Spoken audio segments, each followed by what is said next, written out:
بھید بھرے اخلاق مت۔ دوستو، ہم جو ہی 5 دہائیوں سے افسانے کے سنگھاسن پر ساہری کرنے والے فسوگر تخلیق کار اخلاق مت کے قلم سے تراشیدہ طلسم کدہ میں داخل ہوتے ہیں جو بھیدوں بھرا ہے۔ ہمارا سامنا خوابوں سے ہوتا ہے، اور یہ حقیقت ہے کہ خوابوں سے زیادہ بھید کہاں ہو سکتے ہیں۔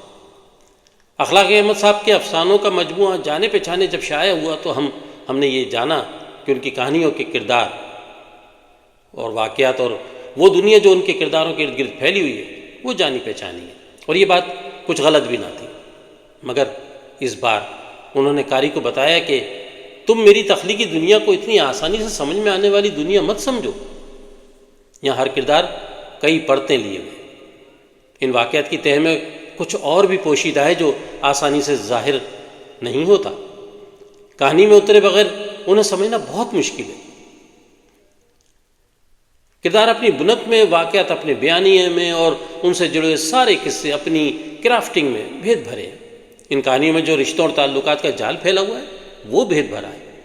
یہاں بسنے والے جو بظاہر سادہ اور سہج گفتگو کر رہے ہیں وہ بھیدوں بھری ہے، یعنی اس طلسم کدہ کی پوری تخلیقی دنیا بھید بھری ہے، اور اسے اخلاق احمد نامی فسوگر نے اپنے پرقوت قلم سے کاغذ پر اتارا ہے۔ ہم جب اس سحر انگیز دنیا کے اسیر ہوتے ہیں تو فوراً یہ احساس ہو جاتا ہے کہ ان افسانوی راہوں سے گزرنے والے کو اپنی تمام تر حسیات ایک نقطے پر مرکوز کرنا بے حد ضروری ہے، کیونکہ یہاں قدم قدم پر کشمکش اور پیچیدگیاں راستے میں آتی ہیں۔ لہٰذا جہاں کہانی پر دھیان لازم ہے، وہیں کہانی میں موجود کرداروں کی نفسیات، ان کی زندگی میں در آنے والے اتار چڑھاؤ کو اگر نہ سمجھا تو یہ قاری کے ہاتھوں سے پھسل جائیں گے۔ اگر میں اردو زبان و ادب کے پیرائے میں سمجھانے کی کوشش کروں تو اس کا مطلب یہ ہے کہ اخلاق احمد کے افسانے تربیت یافتہ قاری کے موجود ہونے کا تقاضا کرتے ہیں۔